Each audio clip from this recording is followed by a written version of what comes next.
to announce the keynote speaker for this conference, Shri Ajit Doval IPS, Honorable National Security Advisor of India.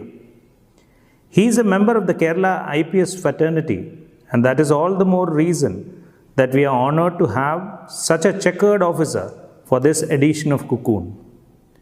Words will not be enough to describe Shri Ajit Kumar Doval and his outstanding career and services as a police officer, the country's top spy, undercover operative, operations head against insurgency, the chief negotiator in numerous hijacking cases, the intelligence chief of the country, master strategist, law and order specialist, national security advisor, and a host of other roles. He is truly an inspiration to the generation next, not only in this country, but around the globe. Cocoon has actually reached its pinnacle today as we have Shri Ajit Kumar Doval, Honorable National Security Advisor, to deliver the keynote address. On behalf of Kerala Police and Cocoon, I invite Shri Ajit Doval sir to deliver the keynote address.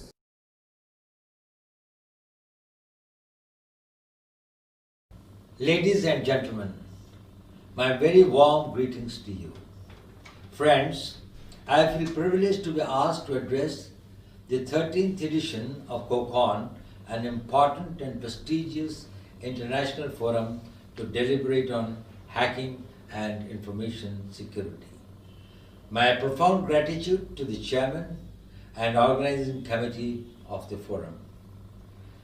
It is a unique platform where technical experts, practitioners, and professionals, representatives of private sector and the government all sit together to discuss, debate, ideate, and develop fresh perspectives in the field of hacking and information security. It is also a noteworthy example worth emulating, where eminent persons from different persuasions sit together to evolve new approaches to find common solutions to complex multidisciplinary problems. I must particularly compliment the Government of Kerala and Kerala Police for their initiative and effort. More of such cooperation will be needed in other areas of our national life, as country can ill afford to be working in tight silos. Ladies and gentlemen, the world is passing through a traumatizing experience of COVID-19. Besides its medical and health dimensions that presents formidable challenges, it will profoundly impact our economy, mode and system of governance, management of our industry and business, education, international landscape, and information technology. We all have to brace ourselves to cope with the emerging realities, the realities as they exist and not what we wish them to be.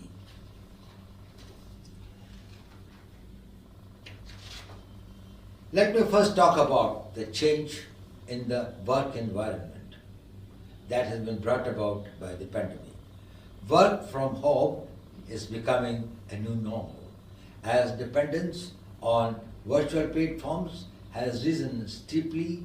There is a greater dependence on digital payment platforms due to reduced cash handling. Greater data sharing is happening online and presence on social media has also increased.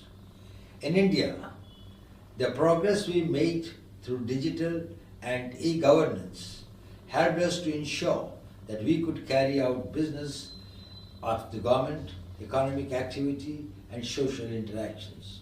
However, while we were able to manage our affairs to a certain extent, the malicious actors also found in it a new opportunity. We have witnessed an increase of 500% in cyber crimes due to limited awareness and poor cyber hygiene. Financial frauds have seen an exponential increase due to greater dependence on digital payment platforms. The large number of hurried, insecurely developed applications were launched, increasing the vulnerability landscape. The adversaries attempted to exploit the crisis situation through various misinformation, fake news, and social media campaigns. For our adversaries, the huge cyber data floating in the cyberspace is a goldmine for extracting information that can undermine privacy of our citizens, as also add to the vulnerability of protected information of the government. It also adds to the vulnerability of the data concerning our critical infrastructure. It can also undermine our economic and business practices by employing illegal and unethical means. Phishing campaigns through COVID-19 related themes targeting government, defense, and critical infrastructure surged during this period. Malicious domains and websites to the tune of over 5,000 were registered in a short span of time. We witnessed attacks on the accounts of Indian government officials and websites using spear phishing as a vector and COVID-19 themes. Various advanced persistent threat groups became more active, targeting our critical infrastructures. Just to give some examples, a number of fraudulent UPI IDs and web portals were created.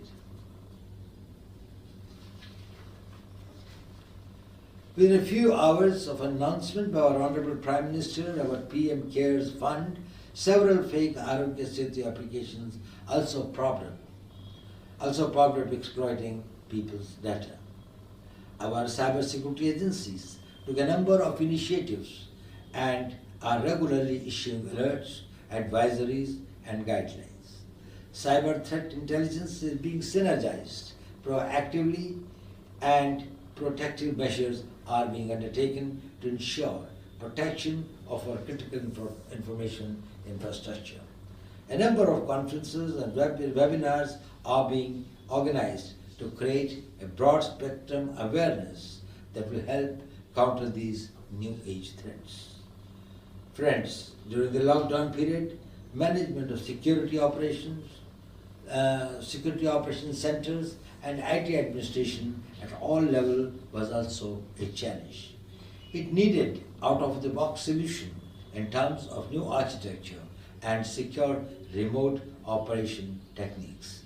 Lack of indigenous products and solutions, for example, lack of collaborative platforms, video conferencing, data sharing facilities, social media platforms, etc., has adversely affected our self-reliance and overall security posture. Due to lockdown, audit and risk assessments could not be conducted at requisite scale, thus reducing the protection posture of critical information infrastructure. Lack of chief information security officers are exacerbating the situation with absence of cybersecurity leadership in our respective organizations. On this August platform, I want to emphasize on self-reliance in cybersecurity in consonance with our Honorable Prime Minister's clarion call for Atmanirbhar Bharat. There is no dearth of talent in our country.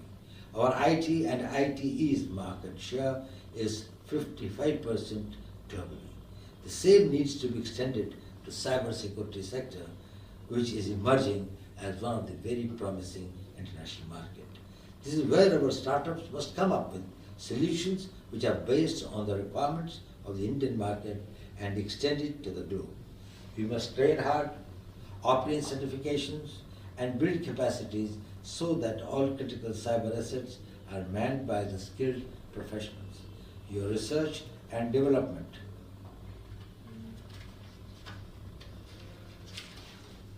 assignments must result in intellectual property creation, development of indigenous products and solutions which can compete globally. We as citizens of India should take a pledge to be cyber aware, maintain our cyber hygiene, secure our personal gadgets, report cyber crimes, and have responsible behavior in cyberspace. People in business have a very special responsibility to ensure business continuity, protect our cyber assets, undertake social responsibilities protect both the business and the customer data and report breaches, if any. As a government, we are already striving hard to protect our cyberspace. In this endeavor, we are coming up with the National Cybersecurity Strategy 2020, which envisions a safe, secure, trusted, resilient, and vibrant cyberspace for India's prosperity. The strategy has focused on all areas of cybersecurity through its three pillars: secure, strengthen, and synergize, and its foundational ecosystem, thus ensuring contributions from all the citizens, the businessmen, and the government. Once the strategy is released, it is expected from this August. It is expected from this August audience to be ambassadors for this strategy and carry out the respective tasks outlined in the document with due diligence in your respective domains, thereby contributing to make our country a cyber secure nation. In the end, friends, I would like to compliment the organizers of this great event, and I'm confident that the deliberations will lead to new initiatives, generation of innovative ideas, and improved synergy in our working. Thank you very much for giving me this opportunity. Thank you and goodbye.